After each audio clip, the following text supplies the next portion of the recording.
I want to welcome you all to another video in our lecture series on design of reinforced concrete structures. We are dealing with the design for shear forces and torsional forces in this chapter in our video lecture series. And today we will be looking at the behavior of our reinforced concrete member in the presence of shear reinforcement. If you recall one of our last lectures, there we discussed the different types of shear transfer mechanisms in a structural member when shear reinforcement is not present. But today we will look at the shear transfer mechanism when shear reinforcement is present. So before going to that part, let us discuss briefly about the types of shear or wave reinforcement and what the presence of these reinforcement does to our structure. So I'm going through this first part very quickly here. Different types of shear reinforcement may be available to us and allowed by the type or allowed by the design code that we adopt for the design of reinforced concrete members. The most common type is the presence of these stirrups or the use of these stirrups. You can see the diagram here. These two longitudinal bars are at bottom and at the uppermost portion, and these two are confined or connected using these vertical shear stirrups. So these shear stirrups may be present either perpendicular to the longitudinal bar or at an angle. So you can see the inclined shear stirrups in this diagram here that are inclined at an angle of 45 degrees. Besides, you may also use the combination of these vertical and inclined shear stirrups.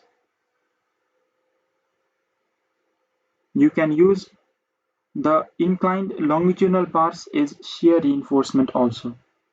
These are known as the bent bars.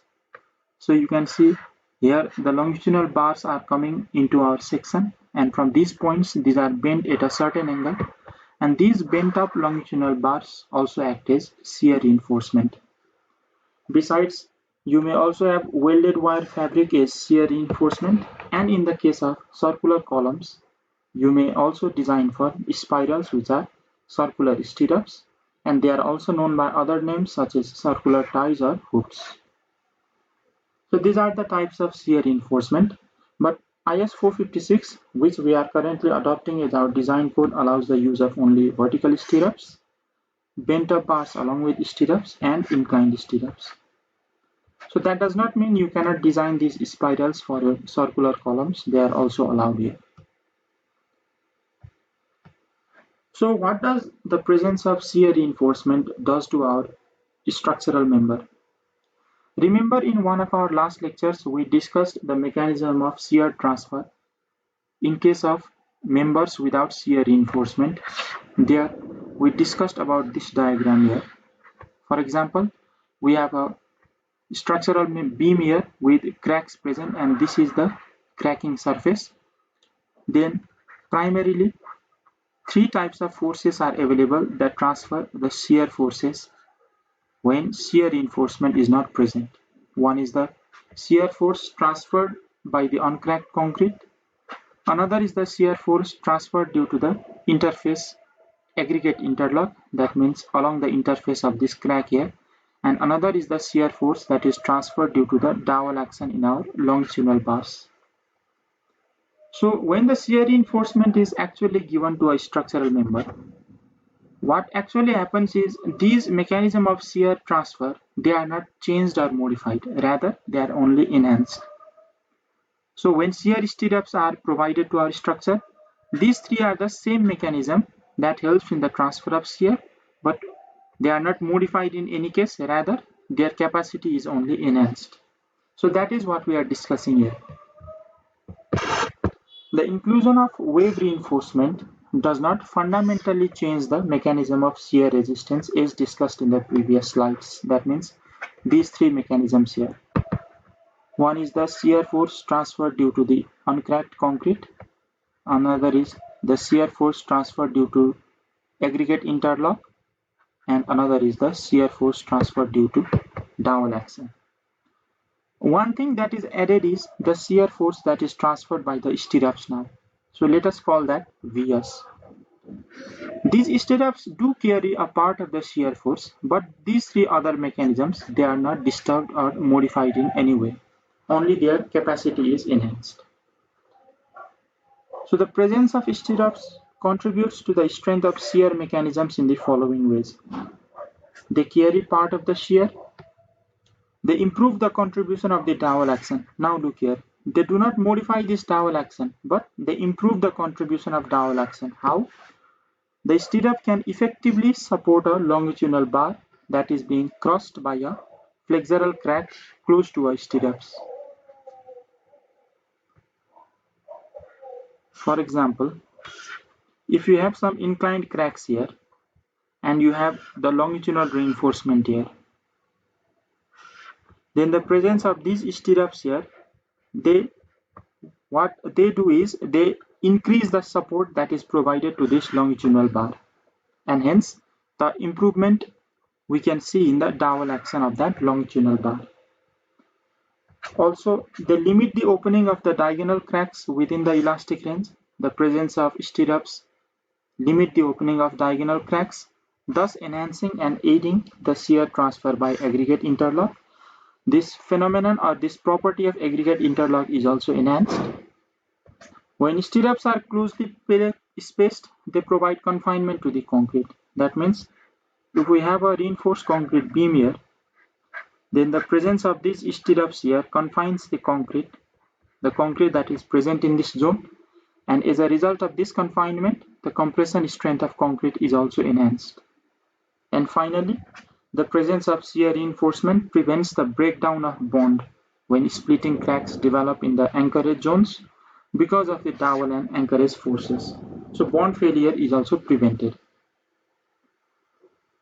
Now let us look in a graph the action or the behavior of our beams with shear reinforcement.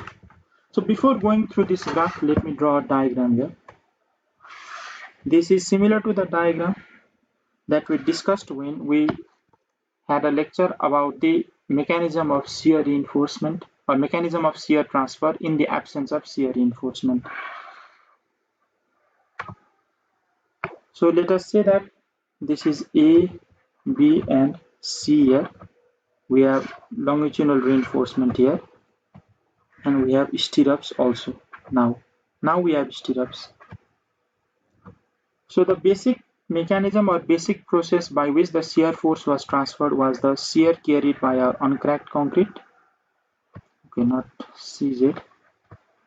This is VCZ. Another is the shear transfer due to aggregate shear transfer or aggregate interlock, which we represent as VA. This VA, and we can resolve this VA into two components, VAZ and VAX. And finally, due to VD, that is the dowel action. Now, with the addition of shear reinforcement, the mechanism by which the shear is transferred has another factor to it, and that is the shear force transferred by this shear reinforcement, which we represent as VS. So we have four major components here: VCZ, VAZ, VD and VS. These three are present in the absence of shear reinforcement also. When shear reinforcement are added, this VS is added. So before going to this graph, let us remember that, as we discussed in our previous lectures also, inclined cracking causes the shear strength of beams to drop below the flexural capacity. The purpose of our shear reinforcement or our wave reinforcement is to ensure that full flexural capacity can be developed. We touched upon this a little bit in our previous lectures also. And remember, stirrups do not prevent the inclined cracks from forming. Rather, these stirrups come into play only after the cracks have formed.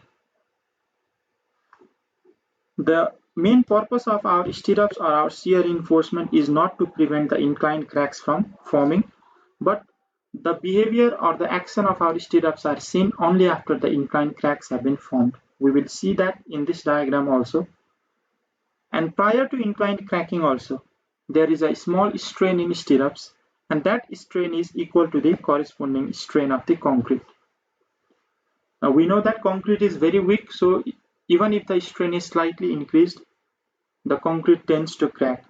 So before the formation of inclined cracking, whatever small amount of strain is present in our concrete, that strain is also present in our stirrups. So let us look at the diagram here. This is the diagram between applied shear in the horizontal axis and the internal resisting shear in the vertical axis. So we have a line that is making 45 degree with the x and y axis. So this line represents that whatever be the applied shear, that applied shear should be resisted by the internal resisting shear, and the value of those both factors, applied shear and internal resisting shear, are equal. And then there are different points here. On the x-axis, the point where flexural cracks starts appearing, the point where inclined cracks occur, the yielding of stirrups, and the ultimate failure. So what we discussed just before is that before the formation of inclined cracks, the stirrups do not have any action. So you can see here that at this exact point here, all of the applied shear is resisted by the shear strength of concrete only, VC only. There is no any contribution of stirrups to the resistance of our shear forces. So before inclined cracking, all the shear is carried by the uncracked concrete.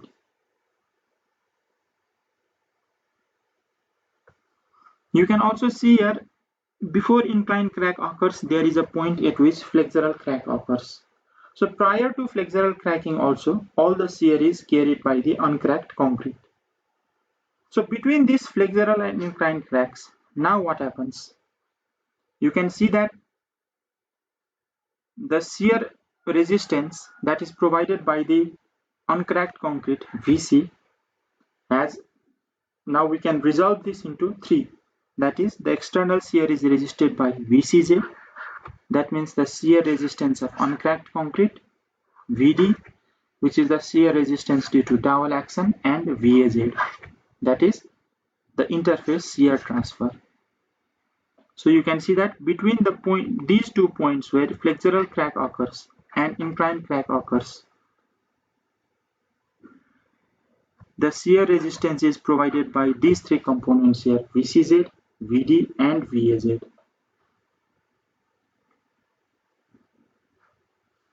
So eventually what happens is the applied shear gradually increases, the stirrups crossing the crack yield. You can see here, beyond this point of inclined crack, the shear resistance is also provided by the stirrups here. The shear force is also carried by the stirrups. So as we gradually increase this applied shear in this direction here, the stirrups crossing the crack yield. So this is the point where we have the yielding of stirrups, and as a result, now the value of Vs remains constant. When the value of Vs reaches this ultimate stage, Vus, which is the ultimate shear strength of stirrups, now this value stays constant for higher applied stresses in this direction here. So what that means is that even if the applied shear increases beyond the yielding of stirrups, the shear transferred by those stirrups does not increase. The value of Vs remains constant. So what happens if the resistance provided by these stirrups remains constant? Now to resist the ever increasing applied shear forces, what should happen is that the value of these Vd and the value of these Vcz, they should increase at an accelerated rate. Because once the stirrups yield, the inclined crack opens more rapidly, and to prevent that or to resist that, the value of this VCZ and VD should increase at an accelerated rate. And that will happen until a splitting or dowel failure occurs, or the compression zone crosses due to combined shear and compression, or the wave crosses at this point. These values of VCZ and VD increases at an accelerated rate until the failure occurs at this point here. So you can say what happens to the value of VAZ then. When stirrups yield, the VCZ and VD, they increase at an accelerated rate. But what happens to this VAZ? You can see that the contribution of VAZ is decreasing here. This gap is ever decreasing here. That is, when the inclined cracks start to widen more and more, then the shear resistance provided by this aggregate interlock or the shear resistance provided by this interface shear transfer, the contribution of that factor decreases eventually. So only things that remain at the very end are this VCZ and VD. They also increase at an accelerated rate up to a certain point, and finally the failure occurs here. And this is the point of ultimate failure.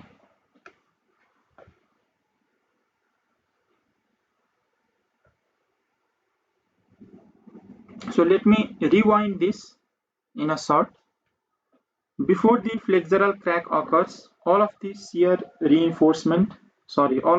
forces is transmitted by the shear strength of concrete. Between this flexural crack and inclined crack, now we have the contribution of three different factors, that is the shear resistance of uncracked concrete, dowel action, and the interface shear transfer. So as the applied shear is increased beyond this point of inclined cracks, at a certain point, now the stirrups will start to yield when they reach their ultimate stage. And beyond this yielding of stirrups, now the value of Vs remains constant. So as the value of Vs remains constant, to resist the increasing applied shear, the value of VCZ and VD, this will increase at an higher rate or at an accelerated rate. Whereas the contribution due to this interface shear transfer, that decreases because the inclined cracks start to widen more and more at this point here. So finally, as the value of VCZ and VD increases along with the value of this applied shear here, at the ultimate stage we reach this failure point here, where the failure may either occur by the splitting action, dowel splitting, loss of interface shear transfer. That means the inclined cracks have widened to such an extent that there is no shear resistance due to interface shear transfer, and also the compression zone of our concrete may crack due to the combined action of shear and compression. So this is the behavior of beams with shear reinforcement. So what we can see is that for Vs, the nature of this Vs is somewhat ductile because yielding occurs at a certain point, and after that yielding, the value of Vs remains constant. But the nature of these other two forces, VCZ, VD, is somewhat brittle in nature. And if we draw the load deflection response of these forces also, we can see that they are brittle in nature because they increase at a certain rate up to a certain point, and finally there is a sudden failure at the ultimate stage. So there are various things that contribute to the transfer of shear forces, and it is very difficult to quantify the contributions of each individual component. So what we do is, for these three factors, we give a certain name which we call as VC, and this VC is called as the shear carried by the concrete. Although not only concrete, we have the dowel action due to longitudinal bar here also, but since it is difficult to quantify the individual contribution of these three factors, we generally called VCZ, VAZ and VD as the shear carried by the concrete in the absence of shear reinforcement. And if we want to calculate the nominal shear carrying capacity of our beams or of our structural member, now finally we can write Vn equals to Vc plus Vs, where Vn is the nominal shear strength of our member, Vc is the shear carried by the concrete, and Vs is the shear carried by the stirrups. So this is about the behavior of beams with shear reinforcement. And this diagram that we discussed, I have taken this diagram from our primary reference book, that is the Reinforced Concrete Design book by N. Subramaniam. So we have that figure 6.22 from that book, and the diagram itself is extracted from ACI ASCE Committee 426 1973. As we discussed in our previous lecture also, this is the primary report in which we are basing our discussions for the behavior of our beams with and without shear reinforcement. So this is about the behavior of beams with shear reinforcement. From next lecture onwards, we will see different factors that affect the shear resistance or shear reinforcement in our beam, and then we will go for design steps. So we'll meet again soon in our next lecture. Till then, stay safe and thank you.